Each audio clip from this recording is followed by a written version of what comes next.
Welcome everybody. This is CBSI Presents Podcast, Tales from Flipside Podcast 42. We got a lot of things going on. We got Spider-Man 4 playing on in the background. We got the Lions playing. This is Dino. Boys, introduce yourselves. P-Dub's children screaming in the background. P-Dub's here, and no one can tell a Paul's problem like my wife. What's going on, guys? It's Brian Wood. And if you guys are on the path of Hurricane Florence, my prayers go out to you. Huge hurricane about to hit the North Carolina coast, so look out. What up, gents? Brian McClay. I've had my faith reignited in new music this week by finding a new band that I feel impelled to tell everybody about. Go check out Sleep Token, a song called Jaws. Absolutely amazing. Check it out. I thought you were gonna go with Eminem Kamikaze, but you went differently, I guess. Wiggles. And I guess I'm pulling up the rear. Scotty Too Hottie, F5 Comics. Finally is less than 95 degrees in Philadelphia for a change. Truth. Ugh, it's been brutal. I can't wait. John Z here, just joining kind of late. Apparently we're having some mic issues, but I think we got them figured out. Amen. So what's going on, boys? How have you been? Balls deep. Nice. In Spider-Man 4. Laughing at all the Xbox One haters. Haters. Why do you gotta hate? I don't know, because they can't play the game. Maybe we don't want to play the game. How did you think of that? I know you're lying. Did they put that out on any other platform? Nope. It's PlayStation exclusive. That's right. So, it's Sony, bro. I like that exclusive system that they're the bundle.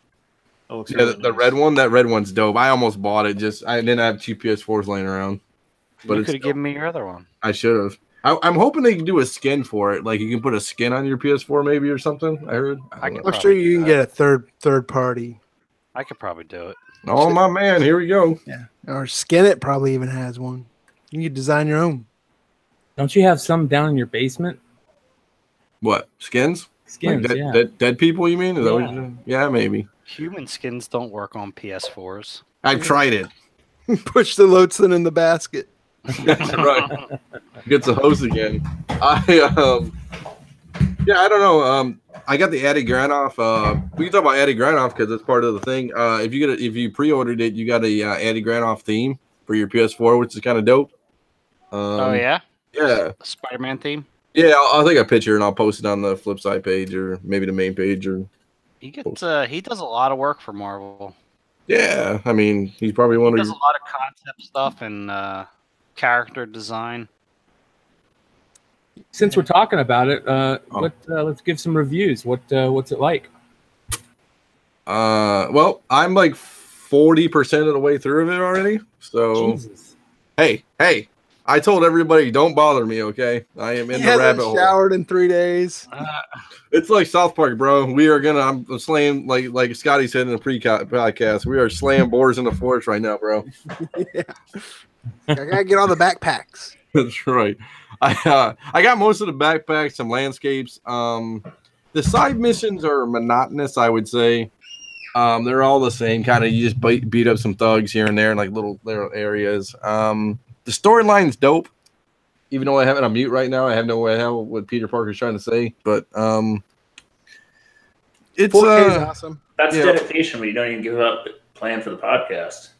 I'm just gonna play through the podcast. So, are you giving up dates too? Yeah, I told her don't bother me for 3 months, or how long I figure it out. No, she's like surprised that I haven't been playing more. Obviously, you're gonna have that thing beat in a week. I got that thing called a job, which I'm trying not to go to. So falling sick, man. It's Spider-Man. I know, bro. I should. It's okay though. Or get your gallbladder taken out. That's what I did. There you go. I should fake it. No, it's pretty cool. The side missions are repetitive. The swinging mechanics are very fluid, which is nice. It's not clunky. The gameplay is like Batman Arkham Asylum or Knights or whatever Batman game. It's made from the same players like Insomniac Games, who made the Batman games. Nice. Wood, what do you think about it? Because Wood's got it too. I haven't been able to play it quite as much. I played it mostly a little bit Friday night. I like the open worldness. It reminds me, like I was telling Dino before the podcast, there was the Amazing Spider-Man that came out right around the Andrew Garfield movie. And similar to that as far as open worldness and going around, being able to collect stuff. It's almost got like an RPG feel to it where you can up your skill points and get better gear, build your gear, craft better stuff. The storyline's been cool so far. The side missions, like you said, can be redundant, but it has that Arkham Asylum type mechanic to it. But it's fun just taking Spider-Man and running through the freaking city, swinging and kicking. And right now, I still haven't figured out all the mechanics, so I pretty much button mash when I'm in combat. I'm like smashing stuff, but it's good. I enjoy it. In the 4K, if you have 4K, it's definitely awesome. Have they explained the storyline behind that suit yet? The new suit, like how he got it or anything like that? I got it. I completed a mission. Said you unlocked a suit. Yeah. What? I'm sorry. What was it again? So that badass new suit that he's got on. They haven't explained. Oh, he the new. I gotta remember what suit. I'm on like 25 suits right now. It has white in it. Yeah. White spider suit. Yeah. It's like the first suit you unlock. Yeah, I got it. Hold on 1 second. Where do I get that? It just unlocked it. No, you just get an unlock for it. That's what it is. Because I know that last show or we were talking about somewhere where they actually introduced that into the comic world just the other week or something like that. Is that just like they threw it in there for the game, or they actually have a story behind it? Does anybody know about that? I thought that was coming up in Spider-Geddon number 0. Was if I remember correctly, unless they already did introduce it, but I thought Spider-Geddon 0 coming up at the end of the month introduces him in the new suit in the comics. Even better. I can throw it on the list. How's the And music there's in the a game? sweet 1 in 50 Tedesco variant for that I ordered blindly, but I saw the cover for it, and to me it looks awesome. Is it show the new suit on that? Yeah. Oh wow. So now that's not going to be like the first cover appearance of the suit, because they've been having the game variants for the Spider-Man comics since the past week or so. So I think there might be a cover appearance with him in the new suit prior to Spider-Geddon 0. I think it comes out, the 27th or something like that. So if you're looking for something like that for spec purposes, but I believe Spider-Geddon 0 is the first comic with him actually in it from the game. There's a JTC variant also. It's not one of his best, but it's got that pretty cool blue background color that he used in another Spider-Man cover he did a couple years All back. right. How's the music in the game? I put on Spotify, so good. I was curious because Mondo is selling a double LP for it. I don't know if the music was any good. I don't know, but those Mondo LPs for like The Punisher and Luke Cage, I mean, they're worth buying just because of freaking gorgeous looking vinyl. I mean, yeah, I know exactly. I was looking at it. I'll send the link in the YouTube chat if it'll let me. You said it was Tedesco, right, Wood? Yeah. Because I see a couple cranes that look pretty badass. Crane, I know there's a New York Comic-Con exclusive Crane also, I believe, coming. That's just really cool suit looking. The marketing for the game's been ridiculous. There's a picture on Reddit. They had like a bus going into a lake and had like spider webs over it. If anybody saw that. Yeah, shoot, even Sony had like the spider web between the two buildings. Yeah. That's badass.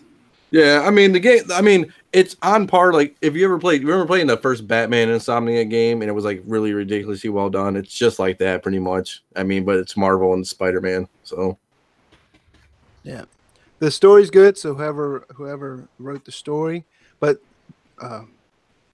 speaking of writers, we got a writers' war coming up, ongoing. Ooh. Right, Brand new one, yeah. comicbookinvest.com. Yes, definitely.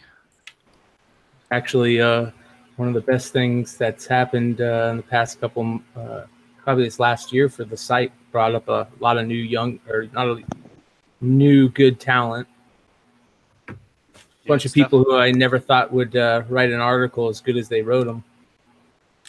Yeah, it's pretty cool. They're going to limit the spots to about 20, and the sign-up deadline is September 17th.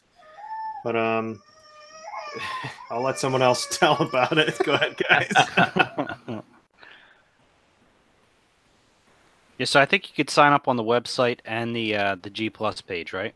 Right. So comicbookinvest.com or the CBSI on Google Plus, and there's an article on the comicbookinvest.com right there. It tells you all the info you need to know. If you want to sign up, if you guys want to write an article, get it published, this is your chance. Also, for those that think it's so easy to write an article and want to criticize everyone, here's your chance to put your money where your mouth is and pen to paper or finger to I'm keyboard. looking at all you negative Nancys out there that always have something negative to say. Yeah. Let's see how good you are. Let's see how much research you put in. Yeah. Either way, yeah. I mean, great. Not to mention, great opportunity. And if you guys want to write, by all means, comicbookinvest.com. .com, yeah. There's some really nice prizes up there too. ASM1 Del Auto variant from Scott's Collectibles, the Venom First Host Shattered variant from Little Giant Comics, and then the New Mutants Dead Souls #6 Bill Sienkiewicz variant. We'll let Paul spell that later. That'll be a problem in itself. And Detective Comics 27 Fabok, Jason Fabok variant. So there's some nice prizes there. But really, the winner gets, the admiration of the entire group and, the internet community. I'll actually respect them more. Exactly. Oh, that should be first place then. I mean, Dino's respect. I will pin a letter on the main page and how much I respect the winner of the writers for. Yep. And you could take that to a bank and get a line of credit. You know what? If you print out the post, I'll sign it and you can CGC it.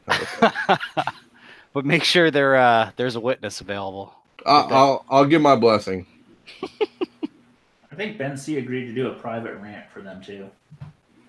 For what? The winner of the Reddit for the Wars. winner? Yeah. Oh, private rant session. There's nothing like a Ben C rant. All right, we'll see how long I can stay back. While we're still on it, some of the rules. The article can be anything comic book related. We have a list of some ideas on the website as well. If you're looking for some inspiration, must be able to be posted on the website. G plus rules apply. No vulgarity, hate speech. So keep it PG rated. And then there are kids that read. Yep, and then we'll see how it goes. Definitely some good prizes. Yeah, there was some really interesting articles last time around. It's good to see different perspectives. Yep, and some of them are regular authors now on the site. Yeah, so there's definitely more than just a couple winners in that whole thing. Paul's problems tonight. Paul, just give that some whiskey, man. She'll be okay. Trust me. I'm the best parent. I don't have kids, but I'm the best parent. So anything else crazy that happened the last couple of weeks for you guys? Anything cool? You guys pick up anything new? I picked up the Marvel Max Omnibus Volume 1 for Garth Ennis's Punisher. Oh, nice. How was Did you read that? it yet? No, I didn't read it yet. It's actually still in the cellophane. Collector's item, right? I felt like Will Ferrell in Old School this weekend because I was out buying a new fridge, taking kids to birthday parties. Bed Bath and Beyond. Yeah. Yeah, it was crazy. And the whole time I felt like the cranky kid, so all I wanted to do was play Spider-Man. And I just want to go home and play Spider-Man. Oh, yeah, we had to build bunk beds. I was like, so much room for activities. But yeah, I was like, and that's where I was tired and did get to whine like a kid, and I was like, I just want to play Spider-Man. It's like, we gotta put honey, I just want to play with my Spider-Man. And I started fake web shooting her. Get the silly string ones. Yeah. But I'm trying to think, I got a Masters of the Universe one of the Image preview books found that on graham crackers, hit on my want list. So I'm That gonna pick that black up. cover. It's the green one. It's got Green a one. green wraparound type cover. There's a Okay. couple of those preview books. Yeah, I know there's one that's like all black and it's like blue, Holding the like sword. him in the center holding the sword. Yeah, I got that one. Every now and then, if you go on graham crackers and create a want list, and this stuff pops up, and you can get it cheap, a lot cheaper than eBay. Graham crackers is killer. That I don't know if they do much anymore, but man, back in the day when they were doing all those He-Man and G.I. Joe books, you couldn't go wrong with them. Yeah, I'm still nowhere near Sean, especially with like the MVC creation type variants, but those were Mattel collector variants, right? Yeah, and then I did get the Matty Collector, the DC Presents 47 a while back. Yeah, that's the one that came in the He-Man Superman toy. Yeah. Did you get that in a 9.8? No, I got it raw. It's probably about a 9.2. I got it for pretty cheap on my comic shop. That's cool. Yeah. I'm amazed how well that DC 47 sells. Yeah, Oh, man. I'm amazed the difference between a 9.6 and 9.8 is like $600. But even the 9.6s go for a decent amount. Up to now? Yeah, I picked up a 9.6 probably about 2 years ago, and then I remember because I did my own like gap analysis between the 8 and 6, and I was like, I'm just buying a 6 for now. What's the 9.8 up to these days? I want to say it was like close to like 7, Oh, jeez. Jesus Christ. I sold too early. but I'll look real quick. You know where I'm gonna go, No. but either way, so give me a second, I'll get there. Yeah, I had one and I let it go, but I was like, I'll get another. I bought a raw a couple years ago off Joseph Chi. Chi. Where's your drink, Chi? Yeah, where's your drink, Chi? God, that was so funny. I can't wait. I mean, I guess we'll have one more show before Baltimore, Right, right? we were No. We I don't think we will because I think the next show is like The week of Baltimore. Yeah. Mm-mm. I think it's Monday the Monday after Baltimore. Monday Monday before. before. Oh, is it? Sorry. We can squeeze one more in. We can get some what is Paul packing questions. And, Oh goodness. Yeah, Paul, we have a restriction on how much it's going to be, just like the airline. Like it's got to fit in a box. Like it's got to. So you're gonna run him through security to even get in your car. I will pack. No, he doesn't know this. He doesn't know this yet, but he's gonna come to my house. I'm gonna go through his stuff and throw away half his shit. So a 9.8 DC Presents 47 just sold on the 7th for $675. Jeez. It's about right around 600 is the average. Not For getting what? back in on that DC%? book. Is that 47.98? You mean 9.8? Yeah, graded 9.8. Is that newsstand or regular version? That's the regular. I wonder what newsstand went for. I had a newsstand. I think Ozzy has it now. Does he? Is it 9.8? Yeah. Look at you. You're a hoss, man. When I grow up, I'm gonna be like you, buddy. I wish I would have kept it. I didn't. I got it from a long lost brethren of the page who has since disappeared into the sunset. But Nick L hooked me up with it long ago. Oh yeah, I remember him. Crazy little dude. Are any of the other DC books that they came out with early for that He-Man, do they sell very good? Like the Marvel Age, where they preview the He-Man books. Does that sell at all? Not really. You can get the Marvel Age. You can get a 9.8 for about $60, $80. Wow. What That's about weird. the other than issues 12 and 13 in the regular run?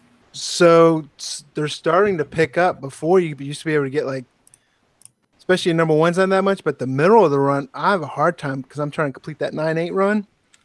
You used to be able to snag them. They wouldn't come up often, but when they did, they'd be on auction. You can grab them for about $70, $80. Now people are putting them at auction, and they're starting at $120, and then they're selling for up to $180 when they do get listed. And the 12 and 13 are pretty hefty price tag already, right? Yeah, the 12 goes for, on average, about $225 to $250. Wow. And then Wild. one guy, they don't come up very often because one guy, there was one in Baltimore for $225. I didn't get it, and then I was pissed off. And then like 6 months later, there was one on eBay, and I think the guy was asking $350 for it, and I had best offer or sent him an offer for $275, and he just told me to piss off. So I got that one that was on auction, and it was starting bid at $249, and luckily I set a snipe, but I was the only bidder. Nice. But it was also a CBCS 9.8, but the dreaded CBCS. but it wasn't rivets, and when it's for PC, if it's a 9.8, I'm good with CBCS grading, even though they're As long not. as you're not selling them, be happy. But I'm done. I'm not selling another CBCS. Yeah, dude, you got really hosed. Dude, they're going for 34 now. I don't freaking understand how it happened. Wait, It's like what do you mean? sold your book and the market's like, okay, it's time to pick it up. Oh, the land. We're just waiting to hose Z. Yep, that was all. Did you trade that book with Koi? I just traded one to Koi. I had 3 at one point. I traded No, but one. was that a Koi trade? Because usually you get hosed on a Koi trade. So you traded that for Koi, or I traded him my first copy, which was at the time fair. I got that Tick special edition 198 and 298, so I thought that was a fair value trade. But the second one I sold a CGC for 25 a while back, and then I just got killed on that CBCS. and I'm just out. I will argue to death that those cases are just They're ugly. they're the kiss of death. I don't understand the rate. I mean, I understand a 10-20% hit. I was planning on that, but man, More than 50. Yeah. at this point, I'm less than half a market like the week before. And I'm out here just trying to buy Flash 105 CGC 8.5 at 23 grand. Oh, good idea. Well, I have been full-fledged off the reservation buying strange shit this week. Dang it, trying not to curse. Trying. Failure. Mark it down, Paul. You had to edit it. Yeah. I've been buying foreign books. I've been buying. Why? Any kind of reason? I've got hit a little luck on the Crow collection. I got one that none of the foreign collecting market was aware existed, so I thought that was pretty good. Is your dude from Indy going to be excited to see it? Oh, I'm sure. Yeah, the CBCS guy. Yeah, but there's about 6 or 8 hardcore Crow collectors out there, and there's 4 known kind of floppy sets out in the world that people are aware of. But there's also some trades that are tough, and I've heard of a Russian one, but I found a Japanese one. So that was the first one to kind of pop into general knowledge. And it's pretty sweet. It's a soft cover, but it's got like a dust jacket, like 2 dust jackets actually. So it's impressive condition for a 20-year-old Japanese trade paperback. Did you pull the trigger on that shark comic I sent you for your boy? No, I'm trying to stay on the lower end for him for the most part. There's a couple that I'm watching that are really, really cool that I might spend $30-$40 on, but for him just to kind of do his wall. Yeah. I mean, a little background is I hung some shelves for my 5 or 6-year-old in his room because he wanted to hang comics. So he kept trying to like tape them to the wall, and it's driving my wife nuts. So we went and got some of those IKEA shelves, and he had painted his room a blue color. It's called Swim, and he's been obsessed with like shark covers and comics. So we've been hunting them down, and we built him this little 2-shelf thing where you can put about 6 books up and you can just change them out. So it's, when he gets bored, he can just move them around. And we've changed them up about every day and a half. Nice. But it's a fun little hobby to pick up cheap books with a shark on a cover. There's way more than you thought there were. I mean, definitely, a staple would be Aquaman, right? We've got a few Aquamans. We've got that Middleton Aquaman is the one that... Yeah, that's a great one. The Jabberjaw. The other really nice one is there's a Hulk, a pretty recent Hulk one, maybe from about 2 years ago, where the Hulk is like climbing out of a giant shark mouth, and that one is actually one of the best modern ones I've seen. So I don't know. It's a fun little cheap side of the hobby.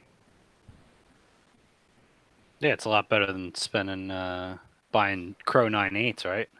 That's true. Or Tech 9/8. I did buy one pretty rare book that's somewhat more mainstream. I bought the Nintendo Valiant sneak preview, the yellow one with Mario on it. Oh, nice. Got I like that book. The 9.6 that has been floating up for the last couple of months. You just decided to go for it. I got that 15% off eBay ticket and I went. Nice. But Yeah, those eBay coupons get me. But it is a tough book. There didn't used to be anything above a 9.4 until pretty recently. There's a 9.6 and one lone 9.8 that have popped onto the census. So that book, I mean, you don't see it anywhere. I mean, I've only time I've seen it at a con was Baltimore 2 years ago. I saw one B copy at like $75, and I've not seen it anywhere else. So I went with the 9.6, just thinking Nintendo's popular, video games are popular, comics in high grade. I don't think it's a terrible investment. No, I don't think you can go wrong. And if not, it's too cool to let somebody else have it. Yeah, thanks. I appreciate that, Z. I bought it as he watched it disappear off his watch list. Oh, yeah? But I'm happy that he's throwing me his tailings, his 9.0. His leavings. Yeah. So appreciate that. No problem. Hey, it's still. I think that's still a pretty rare book in that grade, even. I agree. I'm the same stories you had. Every con I go to, I'll ask people, and it's funny because I think most people know he is that Elvines, is that his name? The guy that the con guy that's always at the comics. Elvines Comics. I'm aware of him. Yeah. He every time I walk by his table, if I go to a con, he's always Mario guy, because I asked him it, like a couple of years back, and he went on a diatribe about how rare that book was and how he never sees it. So for some reason now I'm a Mario guy every time I walk by his table. Well, it's also kind of collectible because it's early Valiant too. Yeah. I think it's one of the very first, if not is that the first? Not that book, but the Nintendo stuff was a lot of the first stuff they ever did, right? Yeah. Yeah. Well, that's the first Nintendo book, I think. Yeah. But yeah, that was I think that was the first stuff that Valiant did. So I mean, that's kind of like we kind of talked, checking a couple different boxes to hit. You get the Valiant collectors, you get the video game people. You get those places that interests intersect, and you're going to do well. Yeah. And it's got a great cover too. That yellow background with just Mario, right in the middle. I mean, yeah, it's got that. You pick one of those primary colors, kind of like Golden Age. You get the red, you get the yellows, somewhat the greens, and you just put one striking image on it, and that just hits. Speaking of Golden Age, you got anything you want to talk about down that rabbit hole? Yeah, so I guess we're gonna try and be a little more regular on talking about random stuff. So I'm gonna spend a few minutes each show talking about whatever random thing that I'm into. So Golden Age, Independence, and God knows whatever else I buy for the week. Foreign variants, which probably next show I'll have another good one to talk about. But I think maybe we just start out with some basics of buying Golden Age beyond,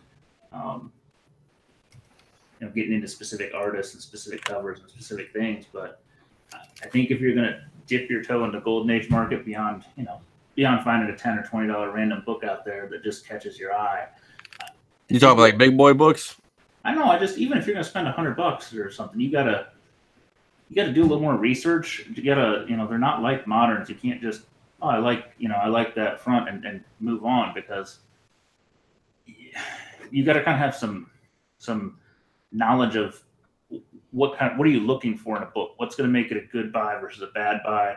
Yep. Page quality is something that you never talk about in a modern book. I mean, they're all white, maybe off-white, unless you just buy a beat 80s collection. Maybe you got some that are approaching some other colors. But in Silver Age and Golden Age, page quality is huge. You've got to get a feel for that. I mean, if you get brittle pages, that can knock you down to a 0.5, an incomplete, because you could have just a chunk missing, or just to the point they're so burnt you can't even turn them. I had a Captain Marvel Adventures 18 First Marine Marvel that was so brittle couldn't even open it to page count it. So I sent it off to CBCS just to put in a case so that I wouldn't break it. But it got a 0.5 because the pages were brittle. So you gotta pay attention to those kind of things. You can order what's called an owl card. The old owl card. I have one of those.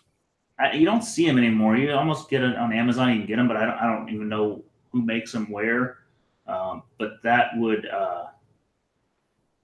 help you kind of start learning it, so you can kind of get a feel for what it is. Because white isn't really white; it's close to white, and off-white's a little bit more cream in my opinion. But buy one of those. At one point, if I was selling silver or golden age, I was just actually throwing that in my eBay listings too, so people could see that what the page quality was. I keep it in my laptop bag, like a little mini laptop bag I have, and I can just carry it with me everywhere I go, like cons and whatnot.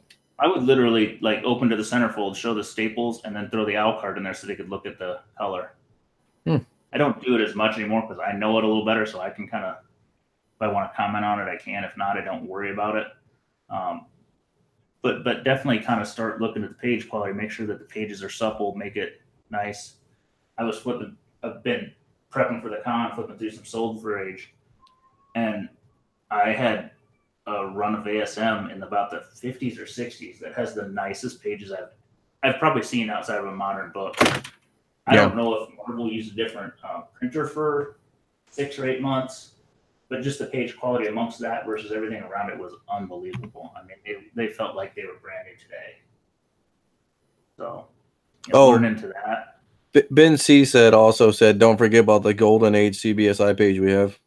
Yes, true. For anybody that's really kind of wanting to start collecting, or even just seeing some stuff, learning some stuff, guys post some haul pics. They talk about a little bit of spec there. I mean, you're not really speccing in Golden Age. You're more just buying stuff that interests you, or you think might, more people. You want to see cool covers and stuff like that.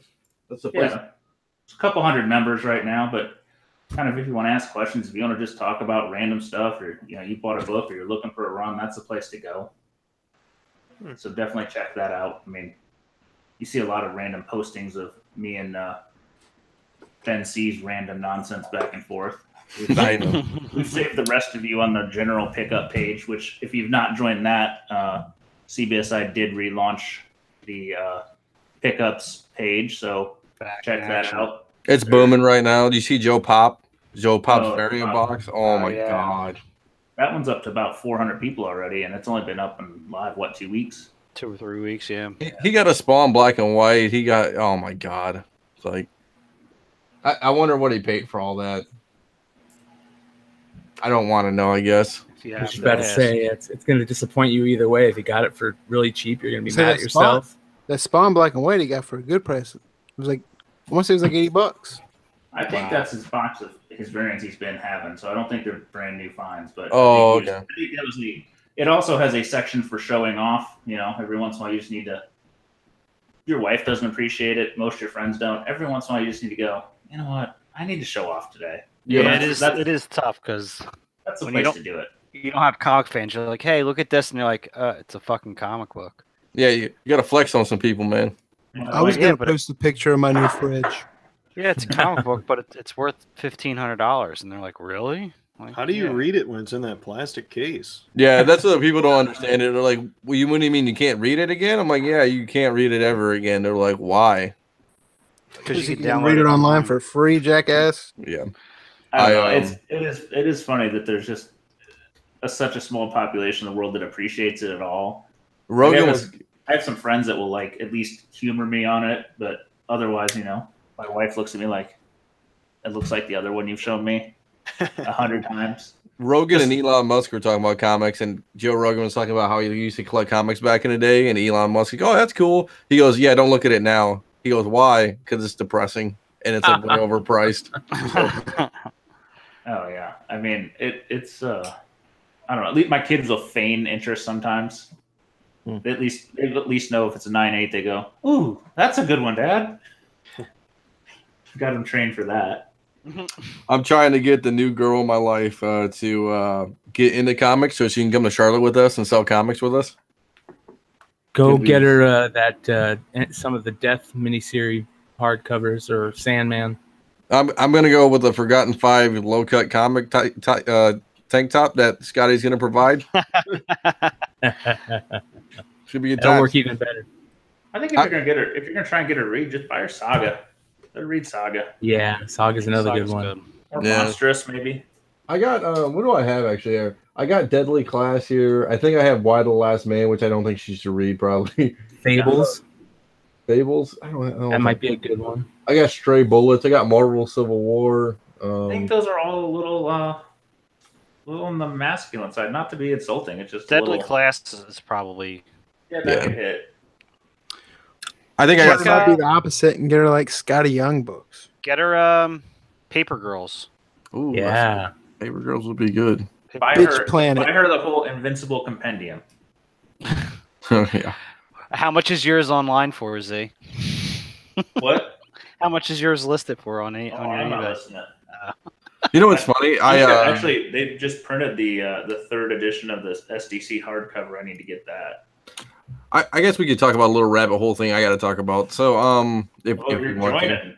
Oh, I have this little rabbit hole of places I go to look at books for sale. I don't want to reveal it. They have a bunch of hardcovers, omnibuses, absolutes, and all that stuff. And I have no idea. I mean, I have no idea, man. It's just beyond me. Like There's big money in first print omnibuses from Marvel. Like there's certain variants from those books that sell for thousands, and they have a very low print run. I guess I don't even have a list because I mean there's like Green Lantern John omnibuses right now and Grayson omnibuses and hardcover. I mean it's just so much, man. A lot The of the value Absolute- ones are the old ones. Well, the Absolute also has some pretty rare ones. I know for the Absolutes, there's the Absolute Authority, the first. I think Absolute Authority, they had 2 volumes, and the first volumes, at least it used to be, I haven't looked in years, but it was pretty rare and pretty expensive. And there's a couple other, maybe League of Extraordinary Gentlemen might be one, and some of the early Absolutes that were more on the the Vertigo type series are worth a pretty penny just because they didn't make very many of them. We should sidebar probably. We should probably get a list together. I don't even know there are lists. Yeah, I think that's a great idea. I think that's a perfect thing for people to go looking for, especially in like secondhand stores, because they could those type of things would probably be in those secondhand stores because they look more like actual books and just comics. So Like this guy has the Ultimates, right? The Ultimates omnibus right now, and he got it for $140. I don't even know if that's a deal. I don't even know. Well, it's a lot of info to sort. I mean, it's the same as sorting through comics. There's 5% that are really worth buying. Is there? Yeah, this guy's got like Spider-Man by McFarlane omnibus for $75, and most of them like $75 to $100. I saw like Fantastic Four omnibuses, I think, for like $600 a couple of times a year. But there's a couple of them that are. I think if you get the original kind of older ones, that's where the money's at, and then after that, it's kind of. I don't think the Marvel ones do as much. The modern ones for the most part because they get overprinted, but some of those independent ones, random independent publishers and stories.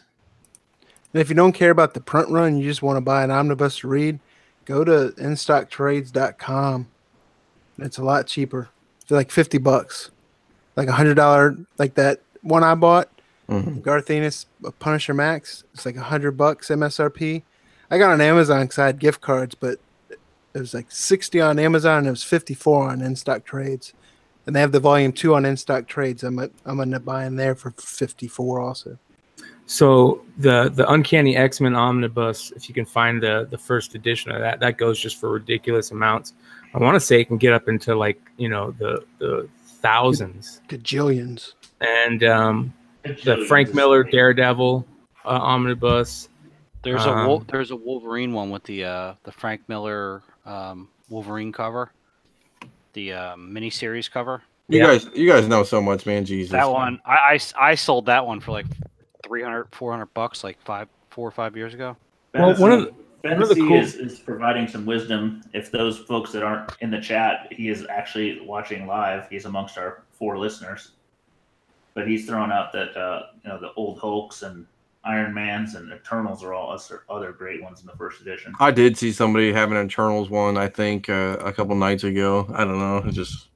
It's pretty interesting because they actually had the way they did that is they had the really hot new artists do the homages of the old artists on some of those omnibuses. So like Alex Ross will do some, and it's like their take on old Kirby covers, and I think that's kind of where one of the early ideas for the variants catching so much heat came from, because they were more along the lines of homage variants. Here's a Spawn Origin set, volume 1 through 8 for $230. I don't know, man. I feel like I'm going down another rabbit hole. Like, what am I gonna do with all this stuff? This Wolverine omnibus from 2009 sold for $415. Yeah, that's probably the one. Well, there's that Marvel. I've seen it a few times posted. It's a Marvel set that just kind of keeps on going, but the spines go together to create like a picture or a scene. Yeah. Have you seen those? Yeah, but I'm spacing on the name. Those were like the original omnibuses, and those things used to sell for ridiculous amounts, like Marvel Classics or something like that. Or Marvel Masterworks, I think. Yeah, Marvel Masterworks. I don't think that's them. Well, maybe I'm thinking the Milestones now. Jeez, I don't know.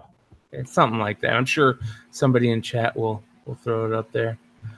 Somebody will correct us. So I thought that would be kind of cool, maybe something that we don't really talk about. I know we all talk about comics, but we don't talk about oversized hardcover trades or hardcovers or omnibuses or deluxe editions. Ben, correct us. The Masterworks are the cheaper ones. I can't think what that set is. I think it's actually like a specialty thing. Like it's not graffiti designs, but somebody like that putting those out.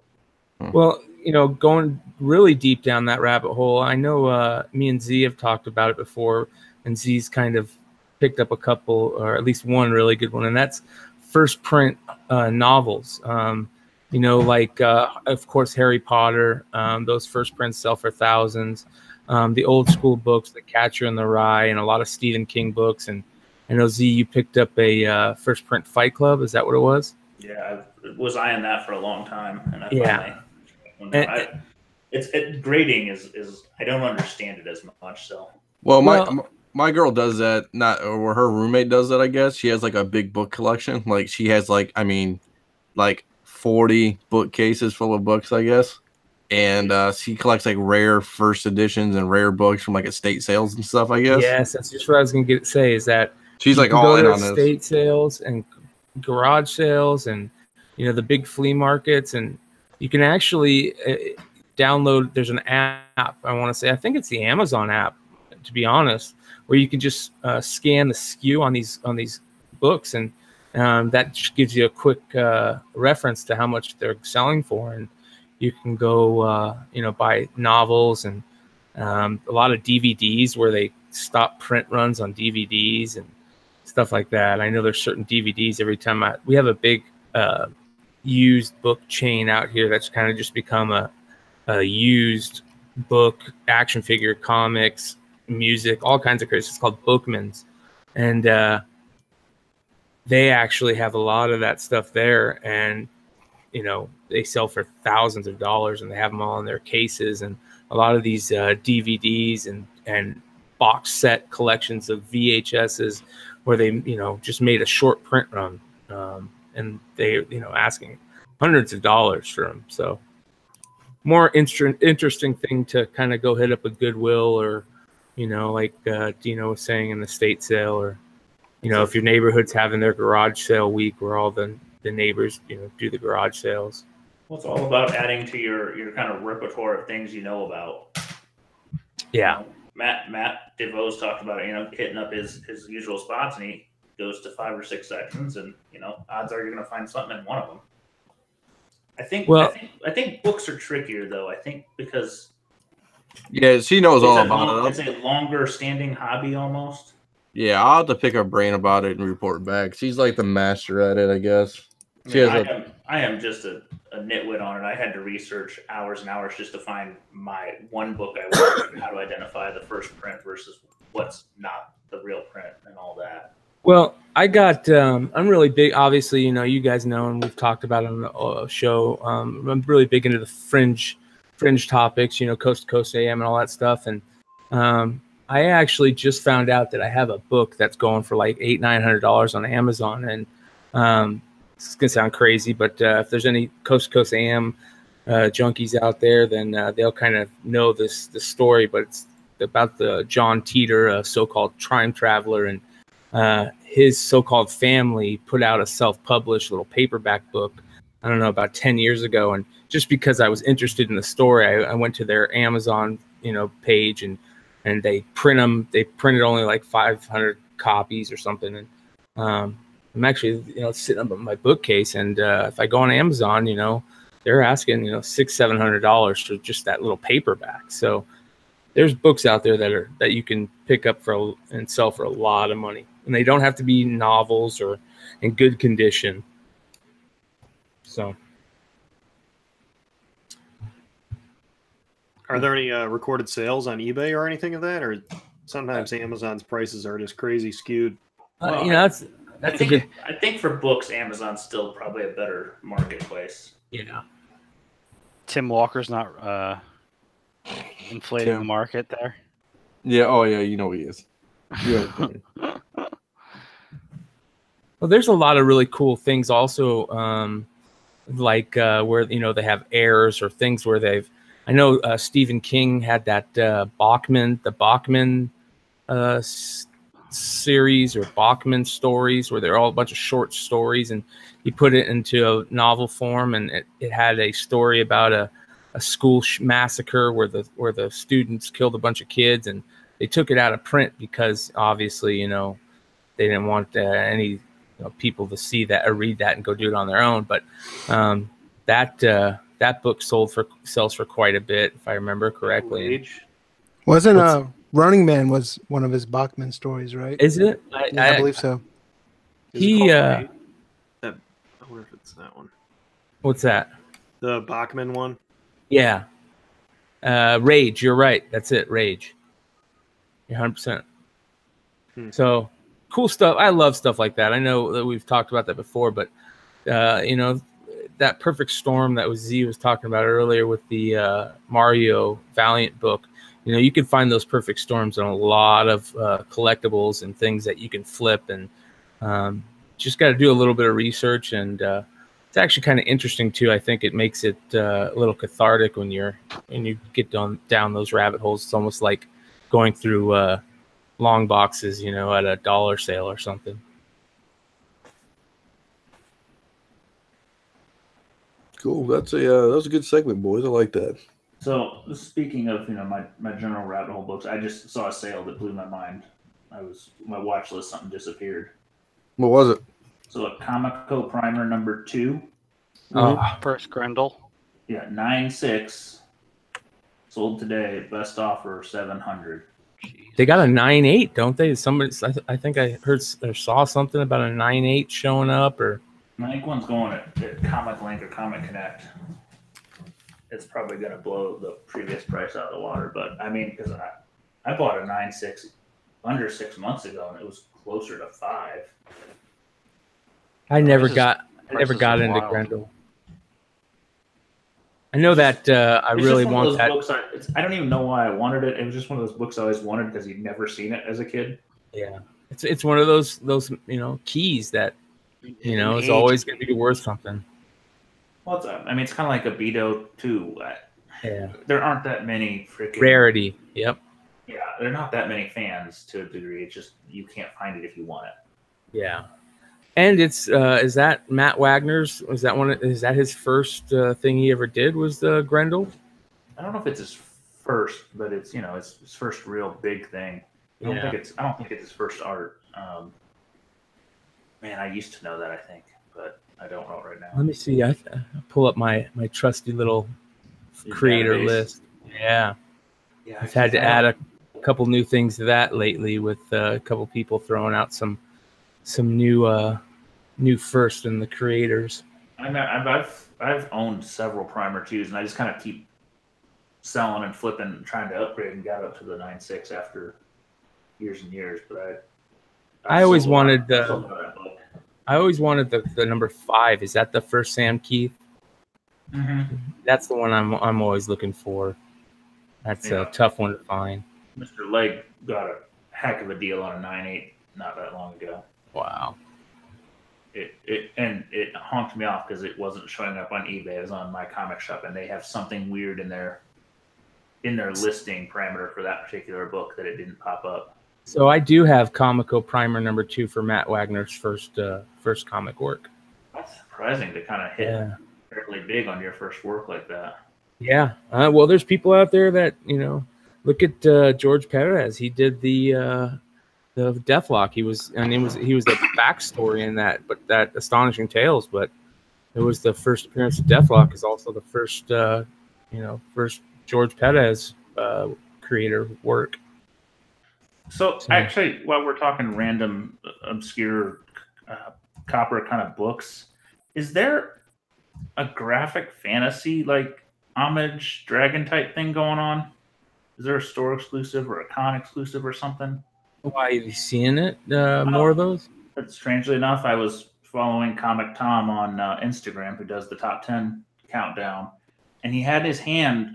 At first, I thought it was a graphic fantasy one, but it had a barcode in the top cover instead of the Ajax logo. So I assumed it was like a con exclusive or something. I don't know. The only graphic fantasy I know about, and this might be what you're talking about, is they did that magazine back in, I don't know, 10, 15 years ago. And it's actually where Joe Madureira, I think that's how you say his name, first showed the battle, or what is that thing that creator owned one that he does that they did the video game on, Battle Chasers?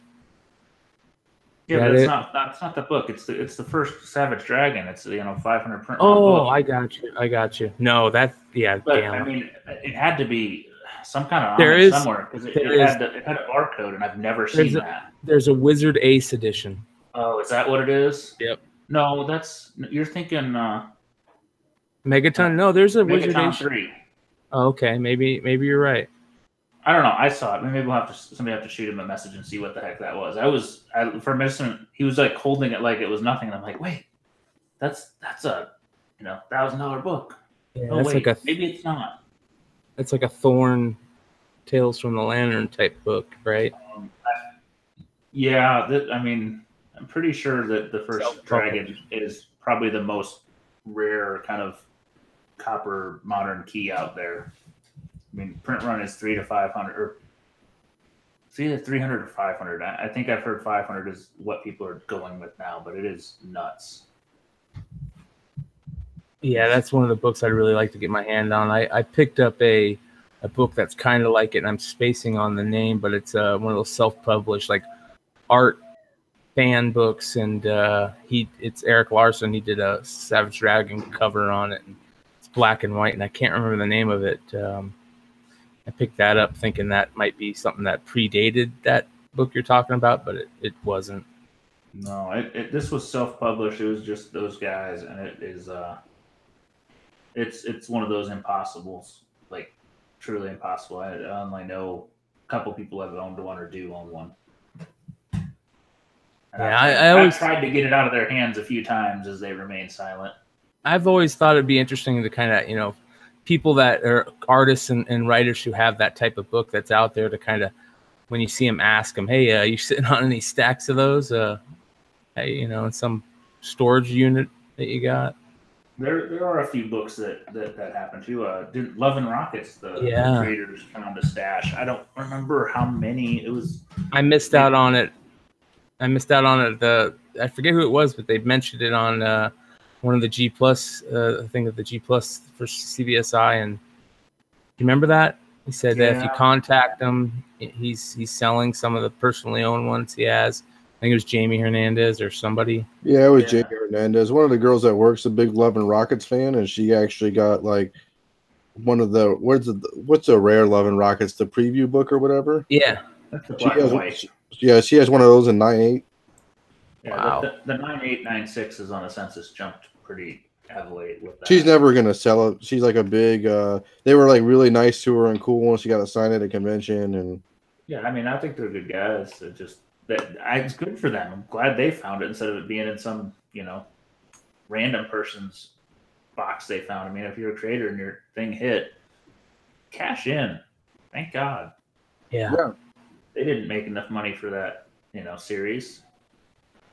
It's all aftermarket money.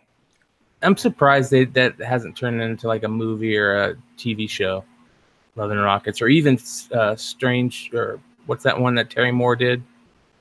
Strangers in Paradise. Yeah, Strangers in Paradise. I'm really surprised that both those didn't become something. Well, it's funny. Usually it's not the famous creator that has a stack of them. I remember the Goon, the Dreamwalker Zero. Yeah. The person that did Dreamwalker got so mad because when that book started picking up, people were emailing her like, "Do you have copies? Do you have copies to sell? Do you have copies to sell?" She's like, "Oh, you want my work? No, we want the Goon." Yeah. That book, what? I mean, like $800 raw right now. It's definitely moved up. It was floating around 2. It's floating closer to 4 and 5 now. Wow. So it's still pretty amazing. I don't understand why the bestsellers is not moving up with that one though. The prototype, which is the first Eric Powell, that one is still cold compared to Dreamwalker, and I don't think they're the same book, but I haven't seen that one go up at all in the last. Which one is this? Best sellers, yeah, seller, yep. like in basement. There's also that Avatar one. It's called Avatar. Well, I got don't know about that one. The chicken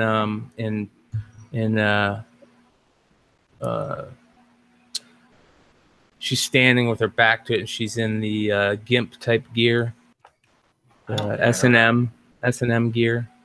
I just sent you the greatest link ever, Brian and Jet. You know what's funny is somebody in the CBSI a while back, this was maybe 2 years ago, found a Dreamwalker 2 not published by Avatar, like independently published, and was so excited because it was rare, and then realized, wait, it doesn't have the Goon preview. Wow, is that a first print? Yeah. Yeah, buddy. Oh, now I gotta go look at the chat. Yeah, that's one of those books that we were talking about a couple of shows ago, and that's that G.I. Joe 21, that first silent, the first Storm Shadow. It's just such a tough book to come by in that high grade. Did you? Is that the one with the more?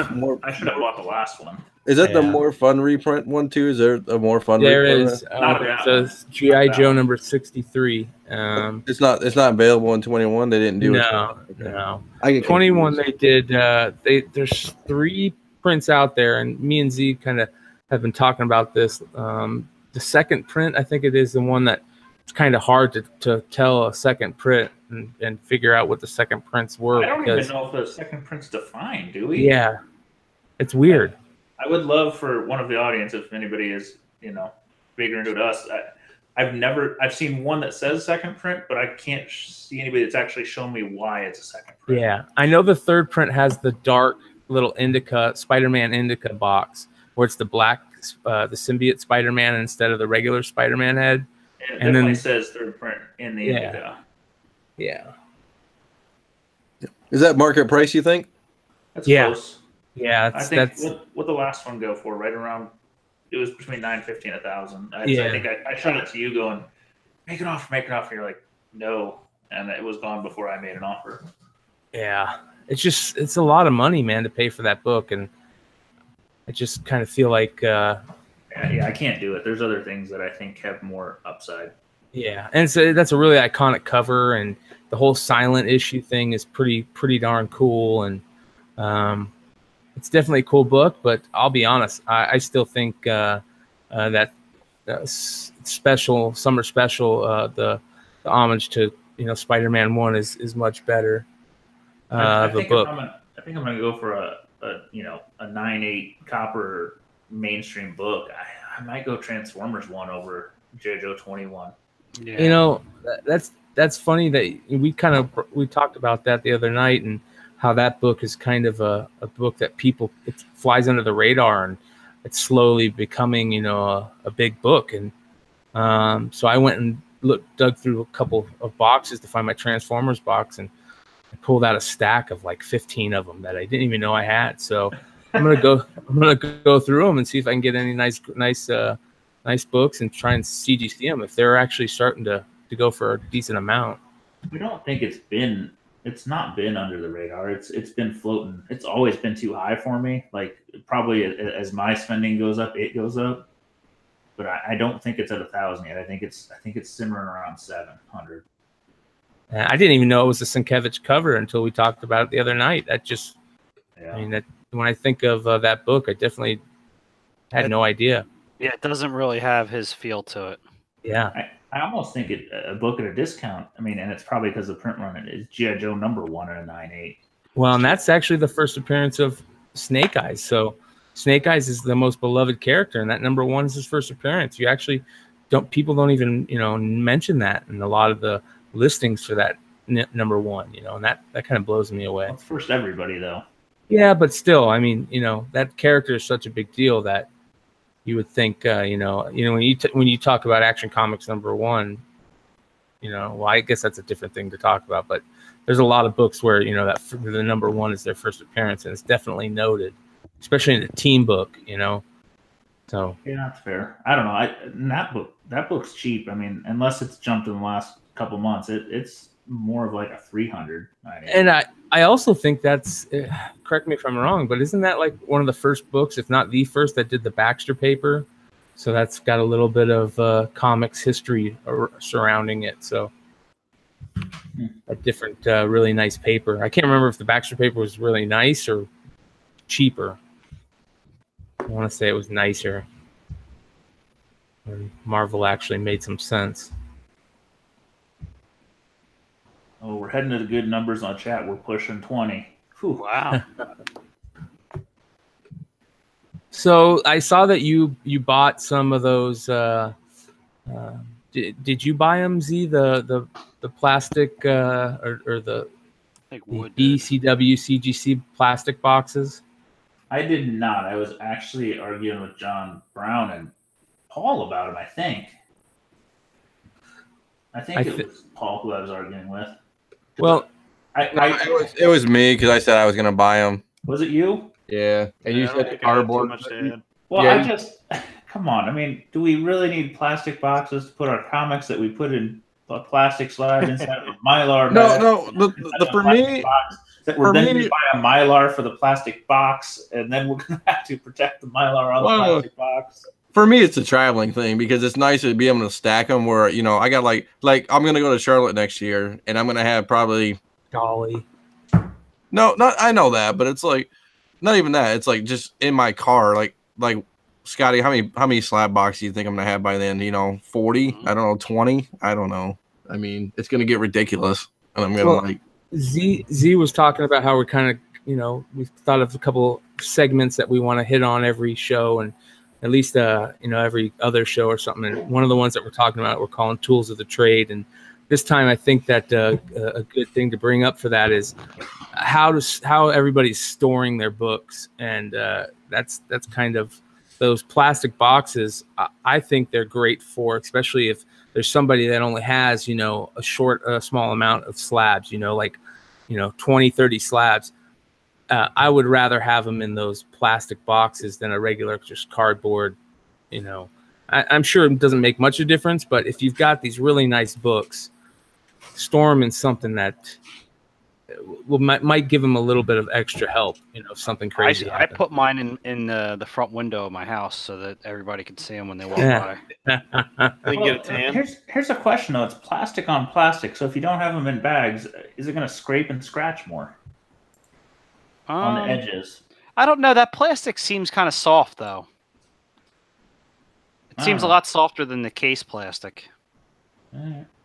Well, have any of you guys seen those? If you told me it was water resistant, I'd be all in, but it's not.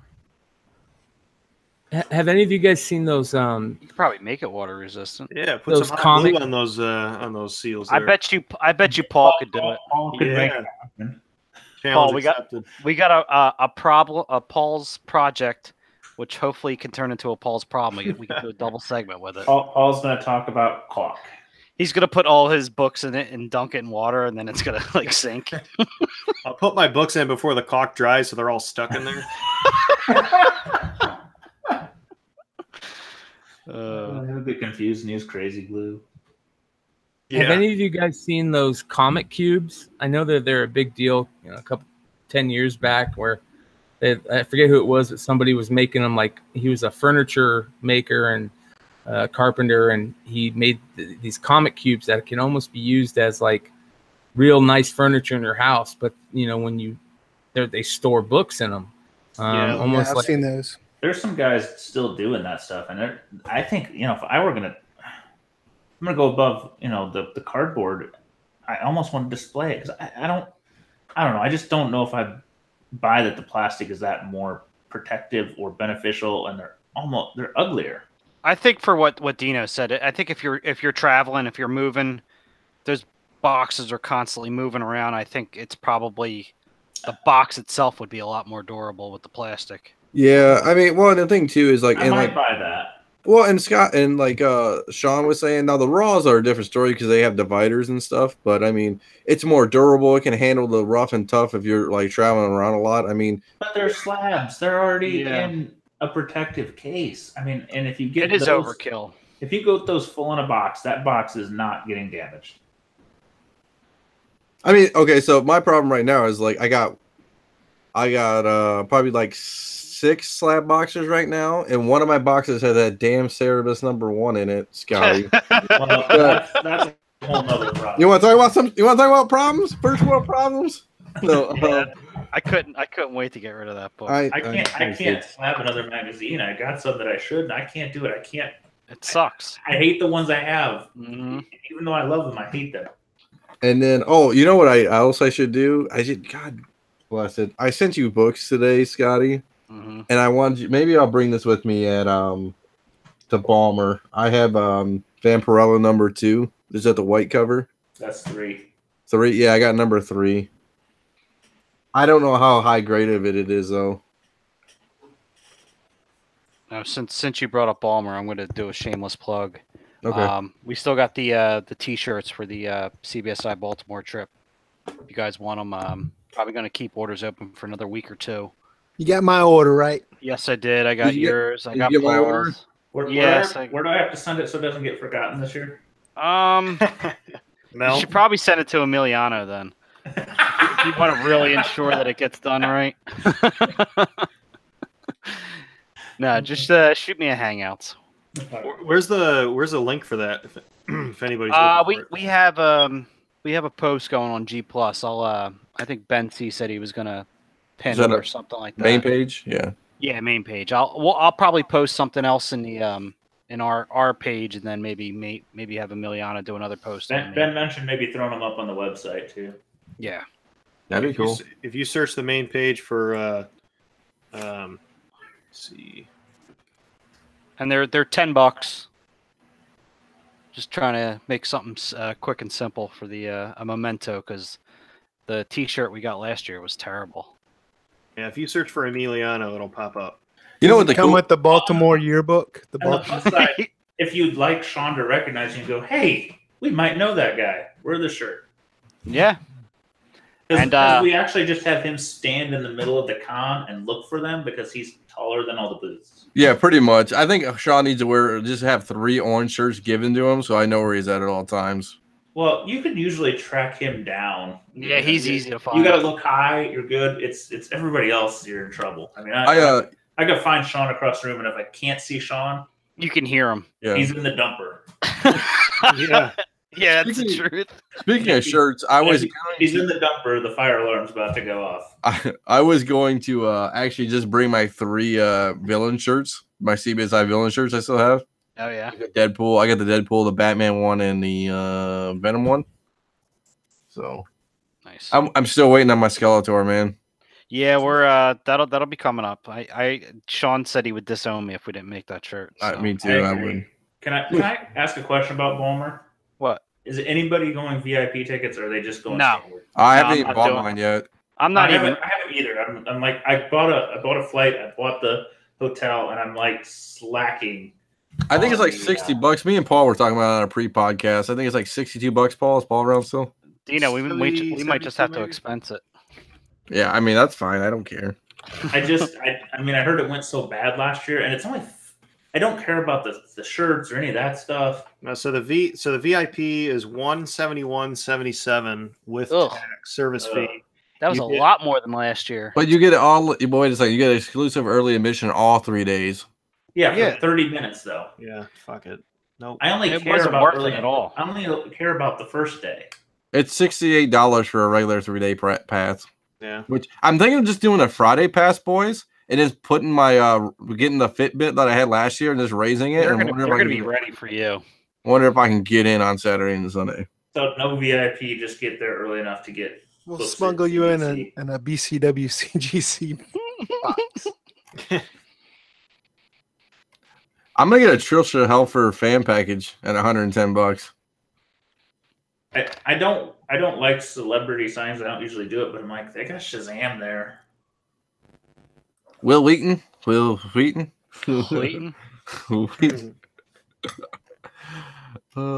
Yes, is that Zachary Levi? Yeah. It's only $200, bro. Yeah, I know. I'm not gonna do it. Jesus. Maybe I should crack my Cardi one and have him sign it next to Cardi. Just Have him sign my 1 in 10 tangled variant. Have him sign the case, man. Yeah. I don't know. Paul, I think at this point you should just get all your books signed on the case. Yeah. Why not?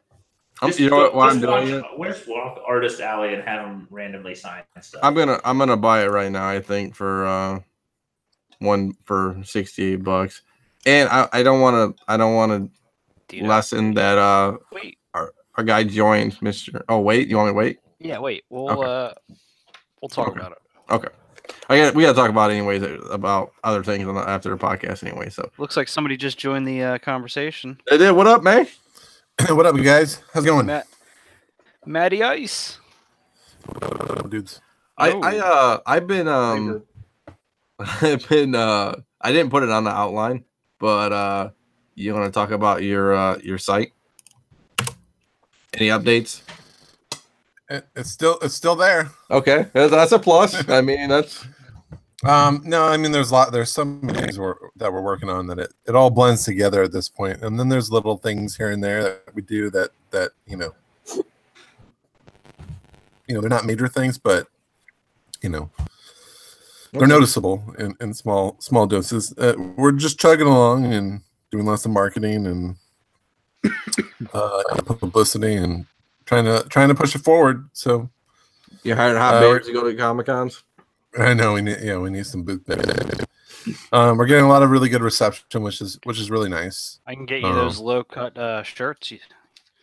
Logo. Yeah, right I think I'll wear those. Just show off the goods. No, it's been really good. We had like some people like Comics Heating Up started sharing our top 10, which is basically last week's, almost like a week later, past CBSI. But that got some pretty good reception on there. It's interesting though that people try to poke holes in it. They're like, someone was talking about Batman Adventures and how it was missing like 2 sales out of like 500 or something like that. I'm like, okay, come on, I mean, that's ridiculous, Matt. I mean, ridiculous. How do I cancel my subscription? I'm like, but and then they were there, but just like listed the day before, and so it's like count how many comics are out there and count how many sales happen every day. Matty, the California internet is attacking you today. It sounds like Max Headroom. Remember Max Headroom? That's what it sounds like. Can you guys hear me, or is it still terrible? We can hear you. It just starts. You go in robotic voice mode. Got some reverb there. Yeah, our internet's been extra terrible. That's perfect timing. Max Headroom to the fullest, man. Today, Junior. I'll start over. So Matt, I bought a book that you would appreciate. I talked about it earlier, but I bought that Nintendo preview, the yellow one, the Oh Valiant. yeah, I bought the 9.6 that was up. that's nice. There's only the 9.6, a 198. Those are good books. That book is nuts. Why didn't you buy the 9.8, man? I haven't seen it for sale, or I would. Trust me. Would you? I would think really heavily about it. What do you think the 9.8 would go for? Honestly, I guess. $1,000. I was gonna say no less than 6, but probably somebody listed 1,000 or best offer and see where it goes. Would you buy it at 1,000? Depending on how liquid I was, I might someday. I would prefer to be around 7. Should I take mine out of the box right now? I'm joking. No. I think you can kind of put that book up next to the DC previews number with the first Dark Knight, first Watchmen type thing, where it's a freebie that wasn't very many printed and kind of trashed a little bit. And I know those DC preview 5s or whatever DC whatever 5s go for, I don't know, about $1,000 for 9.8, right? Yeah, they're near DC there. Spotlight number 5. I think they've come down. They were cruising in the 7 and 8s. I don't know.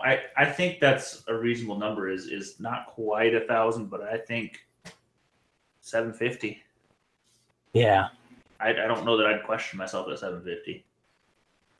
At 1,000, I might feel guilty. But I think it's a pretty cool dang book, and it hits that cross market. Those Nintendo people would go. It's kind of like, it's not quite a Nintendo Power, but it's in that ballpark. It'd be interesting. Has Topher ever done a little thing with Mario, and the first time he was ever actually, put on, other than Donkey Kong, but where's the Flip, right? Has he Flip written down, or has he dug down that hole? What's that? Well, Has he written it down, or does he know? Those are two different questions. Yeah. I thought it was it Blip magazine? Was that the first, at least, comic appearance of Mario? yeah. It is. Don't growl at me. He's angry today. Full of rage. Too many West Coast guys. We've destroyed the bandwidth across the mountains. Hey, maybe Rogan was on or Elon Musk was on Rogan. Maybe he can fix the California internet with the roads. Pretty sure he could if he put his mind to it. It's going to be a magnet internet. A magnet internet. It's going to be a magnet road. The cleverest thing Paul said in a while. Oh, Jesus. Why can't we post YouTube links? Where? What? No, he's saying you can't post links in YouTube. And C's mad. He's cursing the internet right now. Oh, I just added you as a moderator. Now you can post it, see? Oh, I mean, he kind of runs the place. I mean, he's got to be a moderator on the site to post a link. On the in the YouTube chat. YouTube chat. no, on a YouTube chat, you have to be a moderator. Go ahead, Ben. Let me type them. So, any of you guys get the previews magazine, the latest one? No, I need to. No, is there something we should know? No, I mean, there's not much interesting in it. A couple things I saw. I mean, the indie stuff looks pretty terrible. I mean, Firefly #1. I don't know how many people are excited about that one. Don't be dishing on Joss Whedon. Oh, I touched a nerve. You know what He got likes me? his sci-fi stuff. You know what book got me back into comics? Sadly, What's that? Buffy season 8, #1. My wife bought me a gift certificate that got me in a comic shop, and then I happened to be. And you flipping bought through Buffy? No, but whatever I bought had a preview for that. I'm like, now I refuse to go to the comic shop to buy that, so I ordered that. I ordered that online because it was too embarrassing. But I did start reading comics again because of freaking Buffy. If Sarah Michelle Gellar was at a Comic-Con and was doing an autograph in a VIP session, would you do it? No, Jennifer Love Eliza Hewitt. I Dushku, would. If it was Eliza Jennifer Dushku. Love Hewitt, I'm in. Who would you do it for, Z? Eliza Dushku. Oh yeah, I'd do her too. I would definitely get a sig. I'll tell you what. You know who I'd really like? Jessica Alba. What was that move? Idle Hands. Oh my Oh, yeah. lord. Is there a comic for that show she had, the James Cameron show? Who? Jessica Alba. Remember that was her Alias. big Is that lead? Alias? It wasn't Alias. It was Dark something or Dark Oh, Angel. that was such a good. Yeah, Dark Angel. I think there was a comic book for that. There was. I think it was after the show, though. That was It a heck was. of a show. Okay, guys, thanks for Yeah, having that me was- on. Yeah. Can you hear me a little bit better? You're down there twice. That's Did, awesome. did you plug in? Yeah, I just rebooted the whole thing. It's super bad lately. The internet. It's just. It's I had to reboot it 3 times this morning this afternoon to get on. It was a mess. They just put fiber optics in, so I need to switch to that. Yes, you do. Yeah, I've had fiber optics for 10 years. Yeah, I live in one of the biggest cities in the world. Yeah, but and they you guys just put are- in fiber optics. Yeah, we're we're. all fighting for the same bandwidth. I mean, if you guys weren't too busy drilling holes in LA, I mean, you could fix your internet maybe. Yeah, Need to a little move- hyperloop that takes you to Dodger Stadium. That's exactly what we need. You can have the fastest internet, but you have the most people. See, move to Ohio or Indiana or Michigan. I mean, there's nobody in Detroit. Dino has That's right. all the bandwidth to himself. You know, I can take over the world with my computer. It's all good. There's only 3 kids with computers, and I'm like a lot of PlayStations, but only 3 computers. I'm like Rogan, dude. I got a T1 line so I can play Doom. It's all good. Did you guys already cover Spider-Man? I did, but I mean, I'd love to hear your analysis of it. No, I mean, I don't. I just wanted to Oh.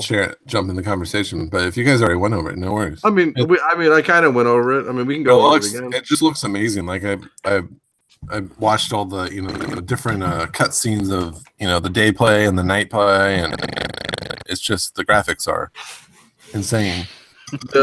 The fluidity of the swinging is really good. I mean, it's like basically Batman Arkham. I was telling the boys it's like Batman Arkham games, but like Spider-Man, like gameplay wise. But Right. I think the side missions are a little repetitive, which is, I mean, that's in every game. I mean, but the swinging makes it more bearable because it's faster to go around instead of like Assassin's Creed where you like walk everywhere and stuff like that. Right. So I think they have that going for them. A lot of Xbox people are destroying the game because they can't play it because it's a PS4 exclusive. Oh.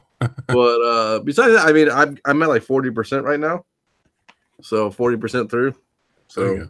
I've only played it for like 2 days. So yeah, they got like 3 download DLCs coming up in like October, November, December, or something like that. yeah, I didn't get that. You got the next upgrade to the edition. Yeah, the deluxe or whatever.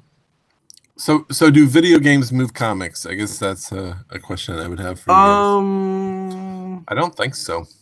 I can see maybe Amazing Fantasy gets a bump, but not like regular issues. I don't know. Well, like certain characters like Mr. Negative, and then some of the different costumes that they feature in the downloads, you would think that there might be some interest in some of those first appearances. Some of those comics sell. I think you'll see an early spike and then they'll settle off. Well, I mean, I was selling some God of War stuff when that game hit.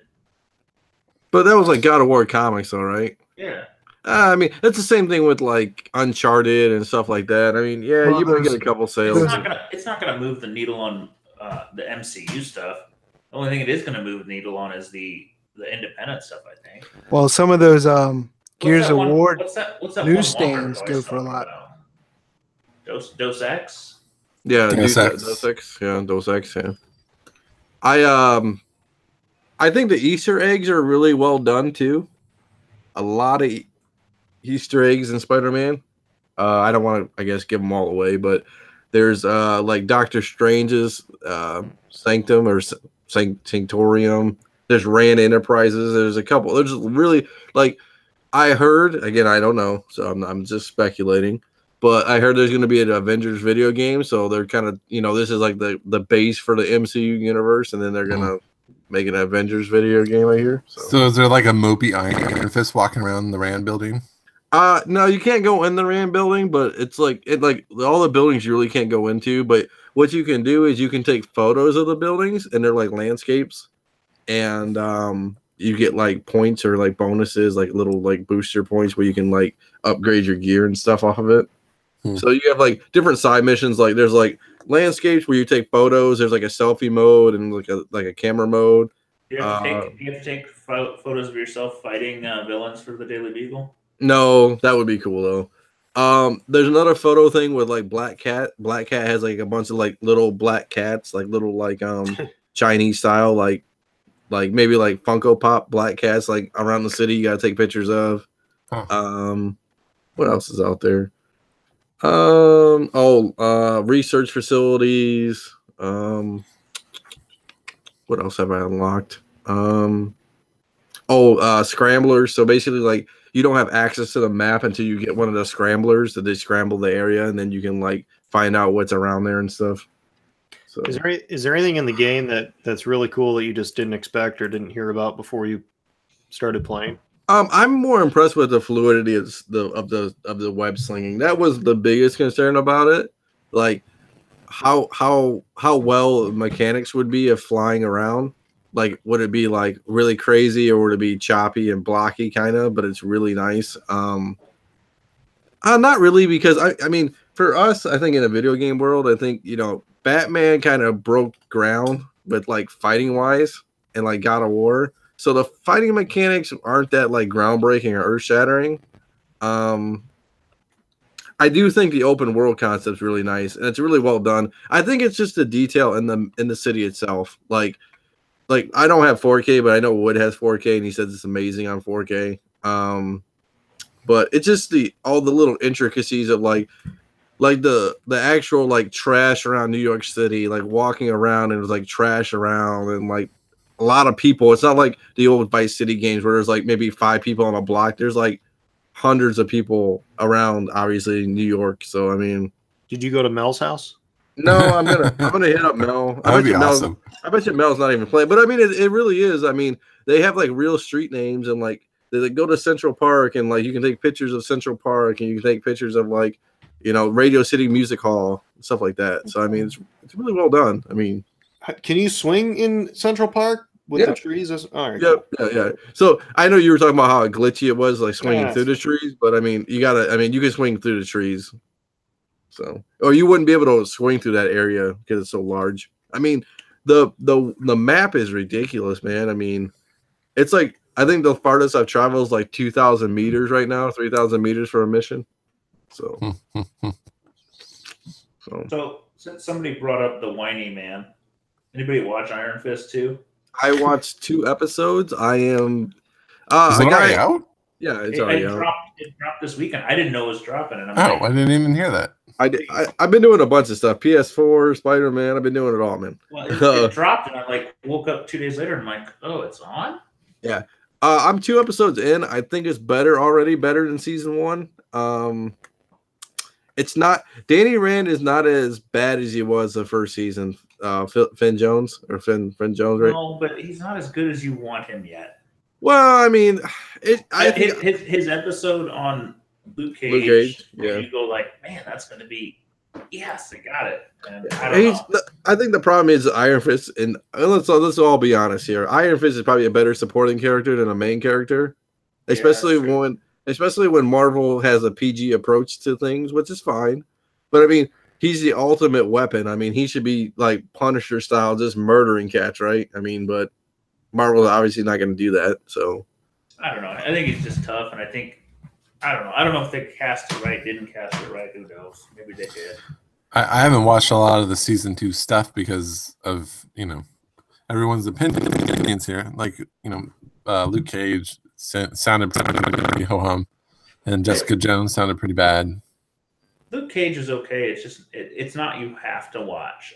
I don't think much outside of. I mean, Punisher and Daredevil are the only things you need to watch, really. Season 1, Jessica Jones. Well, okay, season 1, Jessica Jones. Well, speaking of it, did you see that Daredevil released the first teaser? No. No, it just came out a couple hours ago. I saw it somewhere. I mean, it's like it's him in a confessional talking, but it's leading him pretty freaking dark. It sounds like. I saw the crappy She-Ra trailer. I saw the Predator trailer. That's dropping soon. So yeah, I'm not a big fan of the animation style for the Netflix She-Ra that's coming out. Yeah, they went a little young. Yeah. But I've been watching Paradise PD on Netflix. It's pretty funny. It's only 10 episodes, but it's very raunchy. It's like that. Yeah. I got like 10 minutes through the first episode, and I was like, "Kids, go upstairs." Kids, look away. It's not kid friendly, obviously. I've been watching. Oh, I watched season 2 of Ozarks too. I'm working on that. Season 2's already out of Ozark? Yeah. Yeah. That came out like 2 weeks ago. I didn't. That and Jack Ryan on Amazon. Did anybody That's watch? Jack Ryan. Good. Did anybody watch Mayans season? The first episode of Mayans. Wait, is I that watched out the first too? episode. Did you? Was it good?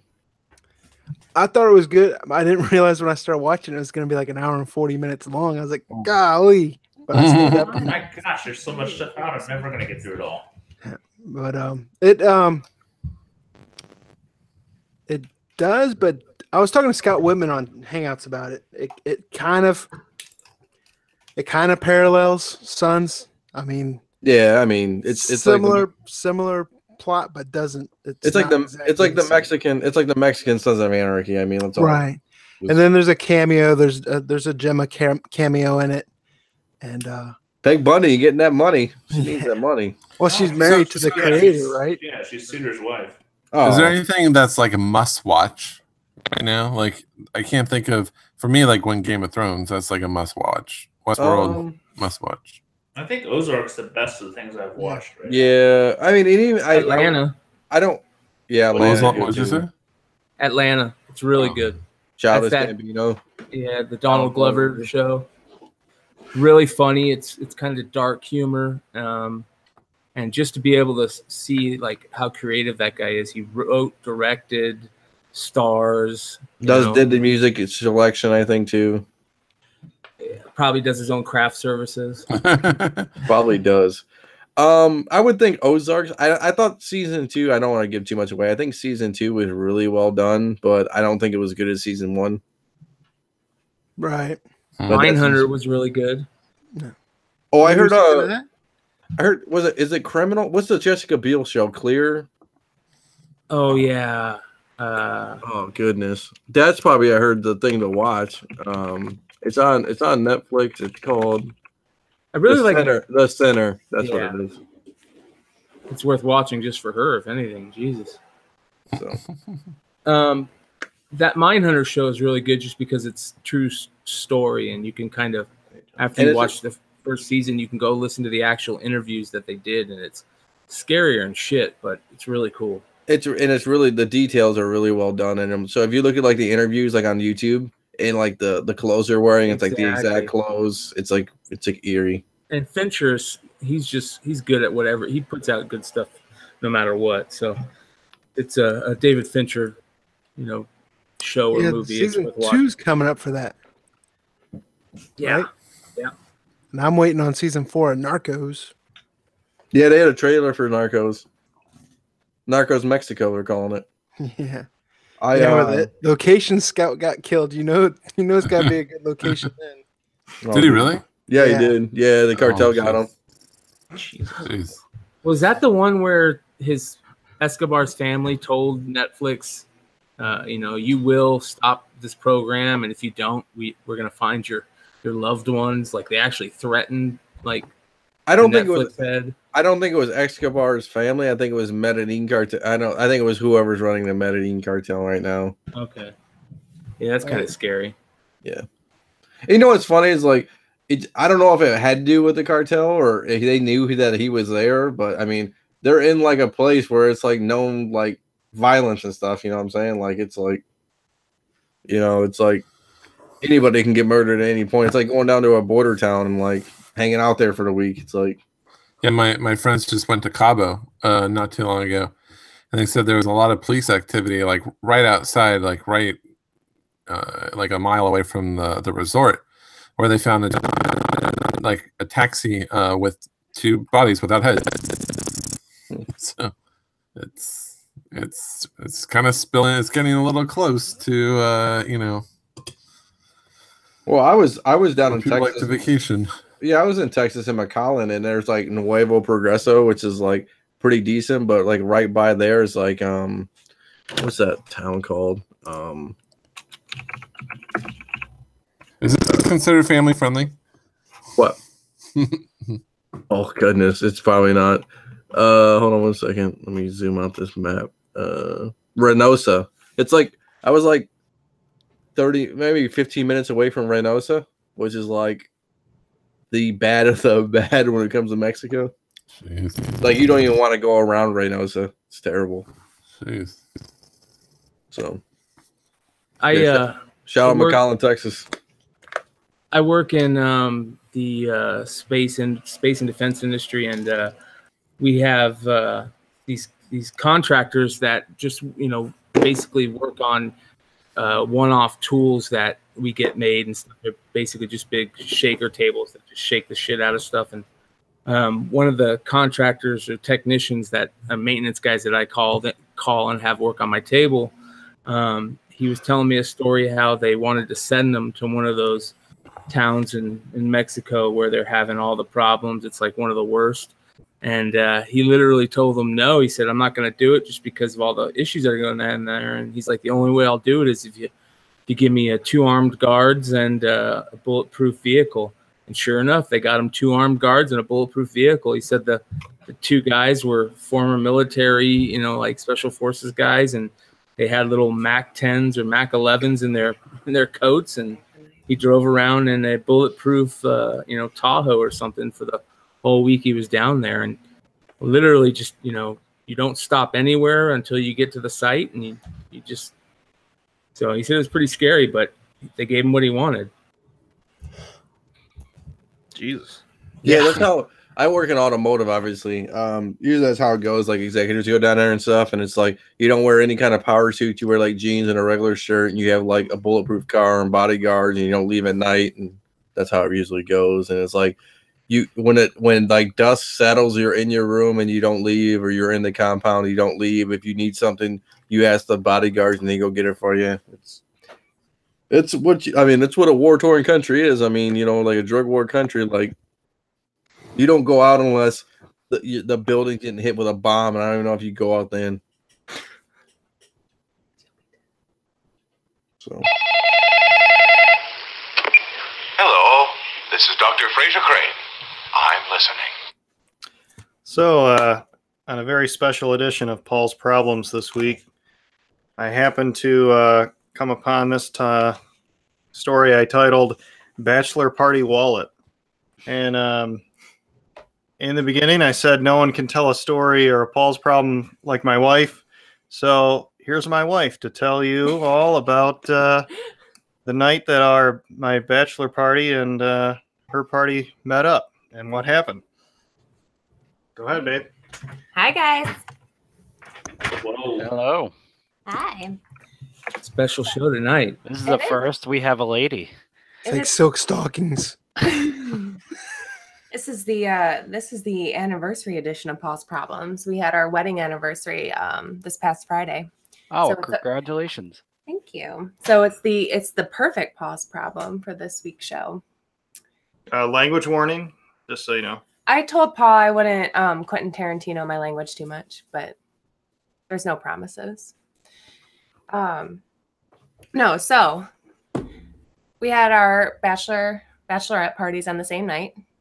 I was with my friends. He was with his. Well, he started off actually with his uncles in some bar in Michigan where he drank one margarita and apparently was blackout drunk by the time he made it down to the rest of the party. It was pretty awesome. Like, I don't really remember much of what happened after that. And I was like, oh, well, I have a story for you.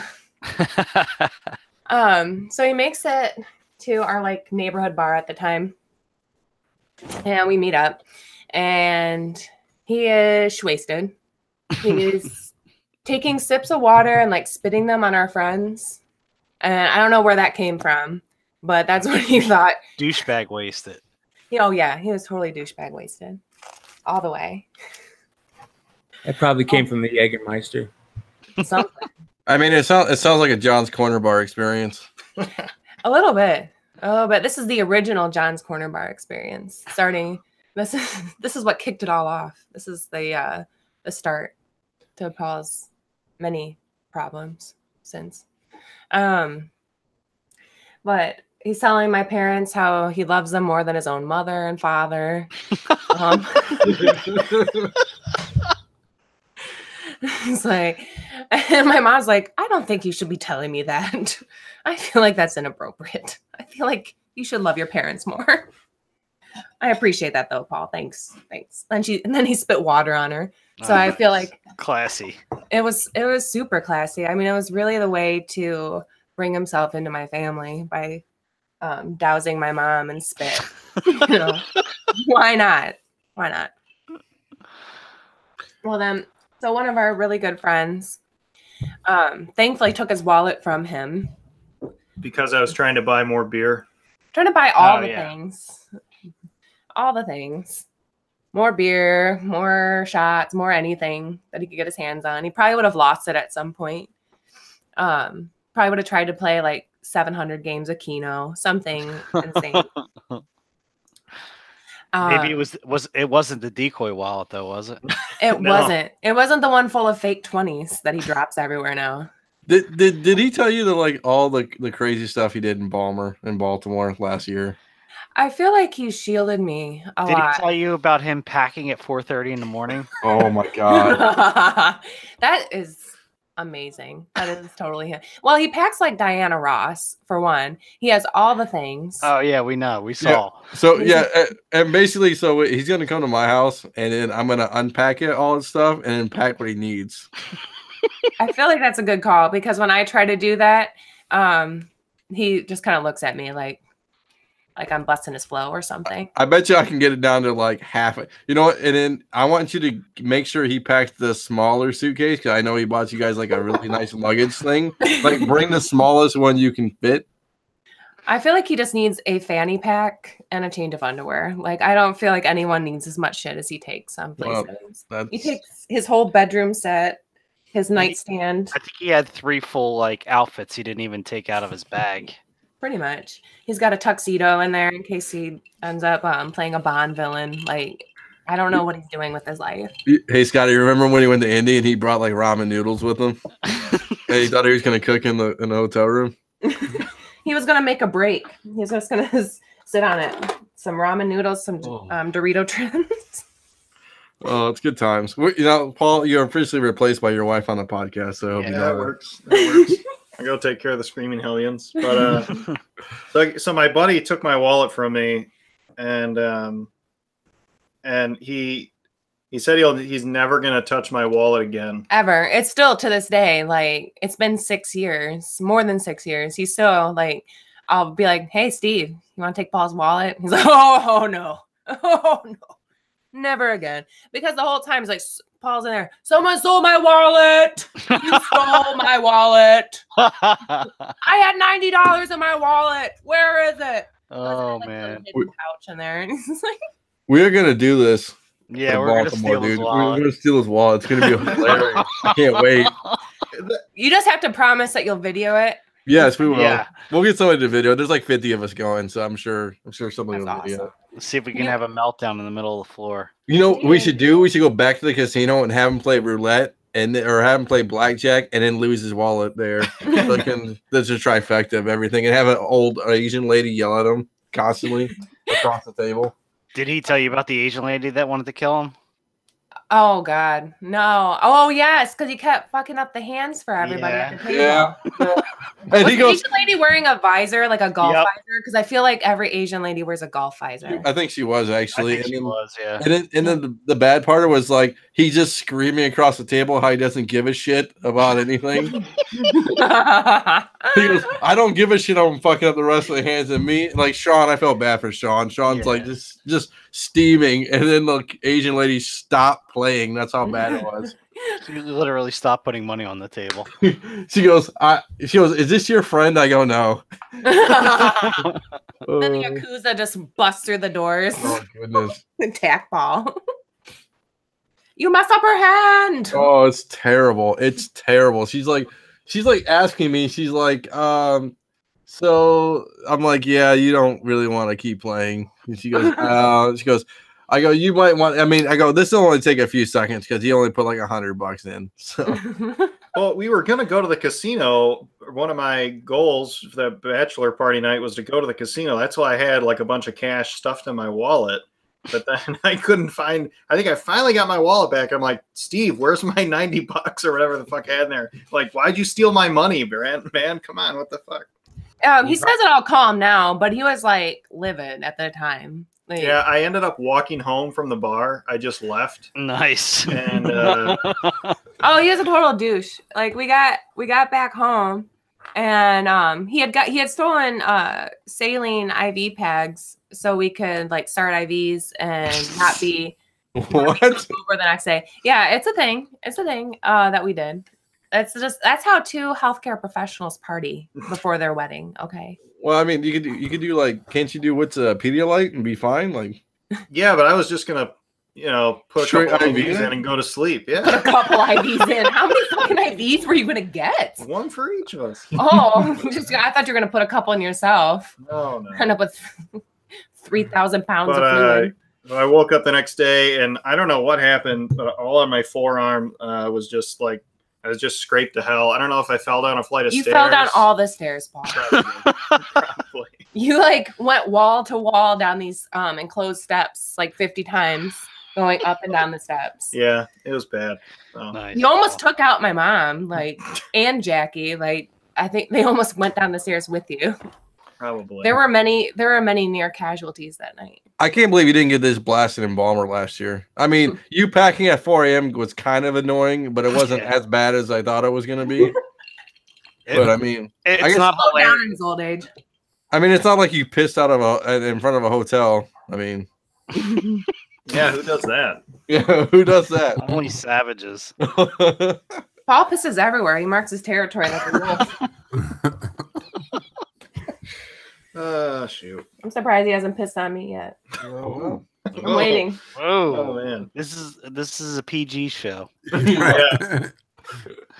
Got children listening. Oh, it's funny. Just yours, so they're probably used to it. Oh yeah, definitely. Oh, Z. Oh God, see. Like when she told my boss that our facility smells like raw fish and dead guys. I think she's. Yeah. I think Mary's- she's. Mary, the retirement home that Mary works at. Yeah. She did really well on the podcast, actually. She was all about liking and subscribing. It was good times. These girl, oh my God. Of course. Of course. She does tell me stuff. We're not even on a show. She'll just tell me things. She's like, now if you like it, you can subscribe. I was like, to what? You're just having a normal conversation. I don't think I could subscribe to her conversation, babe. Oh, that's how that works. All right, next podcast. My wife's just on the whole show. There you go. Do it. Why not? It's not like we can't get less watchers than we have now. We scared away too. Oh my God. You scared away 2 people? It's terrible. It's your racy content. They're like, oh, lady. Yeah. I say, good sir, who brings the lady in here? I'm going down to my basement and painting figures the rest of the night. Okay. So that was a good podcast. Until All right. Bye, guys. later. So, I did just see one interesting thing pop up on random Facebook feed, and maybe Devo has some input. I don't know, maybe not. It appears that Sony just lost the rights to Masters of the Universe and some other stuff. They were pulled. Well, I knew about Barbie. I mean, but I didn't know about Masters, and I kind of still doubt it in a way. Devo's got one of those Rolodexes, and he's just trying to like. That's what it sounds like. Hey Paul, I think you need to have Max Headroom be the picture this week. We can do that. But I don't know. It appears they're starting their own quote universe. Is what not universe, but they want to put their power in their own hands somewhat. That's at least what I interpreted that article saying. Sounds like it. They want a little more creative control. I mean, Barbie though. I mean, it's like, Is it Mattel, right? yeah. Yeah. Mattel just pretty pulled- sure Barbie they- makes a lot of money. No, I mean, I understand that, but like from like a movie, I mean, it's like I don't know. I mean, Well, it sounds like they pulled the rights. Sony didn't get it done. They pulled the rights, and they now have them. They'll partner with somebody, whether it's Sony or not Sony, or whoever it is, and they just get a little bit of, they will have a little more say in what they do, which might be good after we all saw the last He-Man movie. It would be good. Can you guys hear me? The Dolph Lundgren one. Yeah. Hey, I like that one. Maybe I it's thought it was Disney. cool. Maybe it's Disney. Maybe I Disney. remember seeing that as a kid in the theater. Oh yeah. It's pretty cool. I mean, it was terrible, but it was cool. Yeah, the guy from The Americans was playing Skeletor.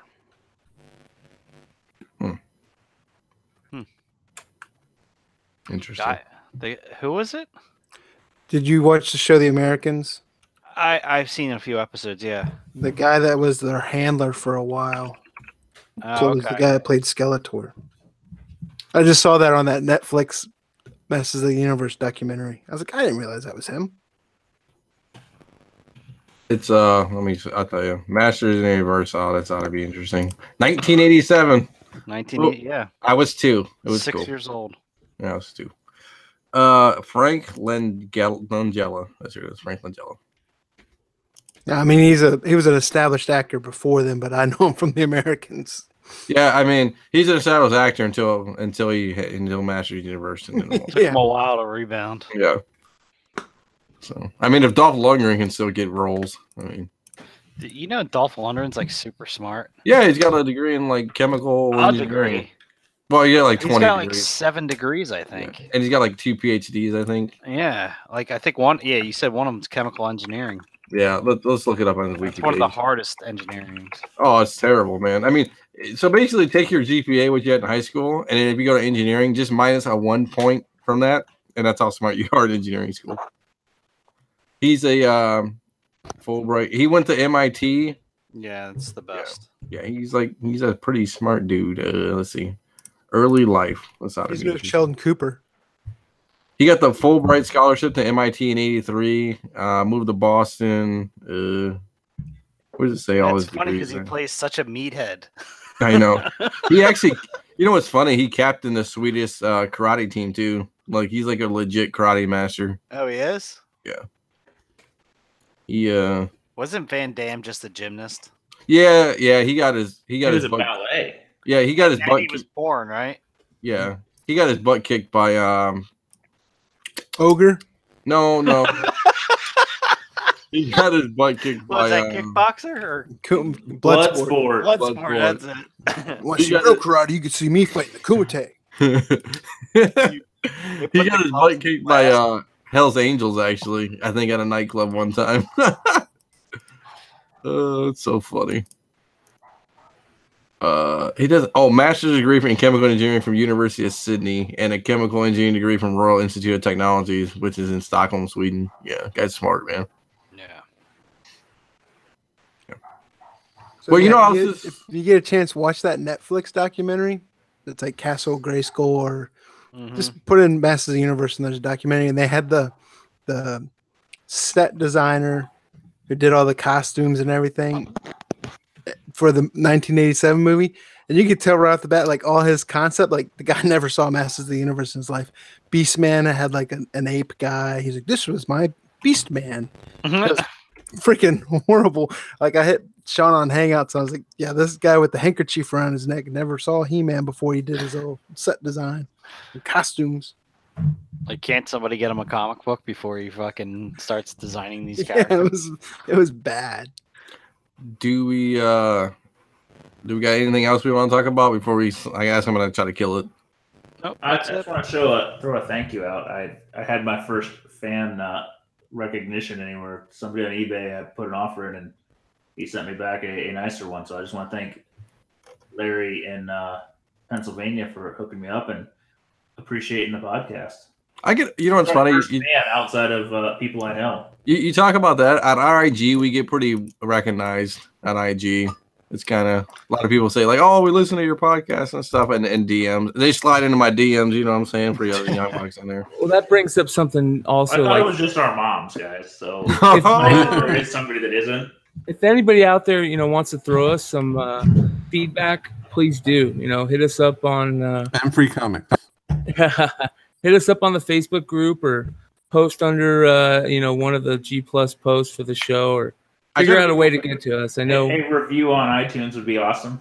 Yeah, Yes. hit us up on Instagram. We don't have an Instagram, like separate Instagrams or whatever. Definitely let us know how we're doing. So if there's anything that you like or dislike, we know what to play on. All right, boys. So let me look at the calendar here. So it is the 24th. Right So it is before Balmer. Oh man, that's gonna be an episode. Okay. Better than the one after. Maybe should we do a special one on the 1st? That we better warn Ben C. That one is likely not PG because that's going to be it. Yeah. Maybe it's a YouTube only show. That one is going to be a mess. It's going to be great. Maybe we'll do one in Balmer. I say do it. We could say we will, but we aren't going to do it. We know how. My cat thinks otherwise. Your cat said do it. Yeah, he said, do it. Unless you're going to do it at the bar, we aren't doing a podcast in Balmer. Yeah. I mean, we could always get drinks and do it in the room. Yeah, we could do that. I won't bring my Yeti. I'll just bring my laptop. Sean is not going to let us go back to the hotel room, and no hotel room can contain Sean. Yeah, but if we bring enough booze, that is true. Define enough booze for Sean. The whole city of Baltimore's supply.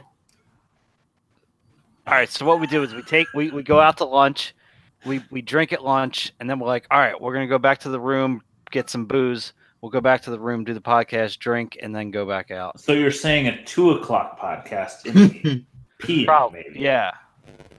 For like 30 minutes, and it's gonna get out of control. We can be. No, I'm saying like, I mean, obviously we're gonna have to go into the con, so it's gonna have to be like after the con. Yeah. What if we do it from like the bathroom? I mean, we could definitely get him sitting down and focus for a few minutes.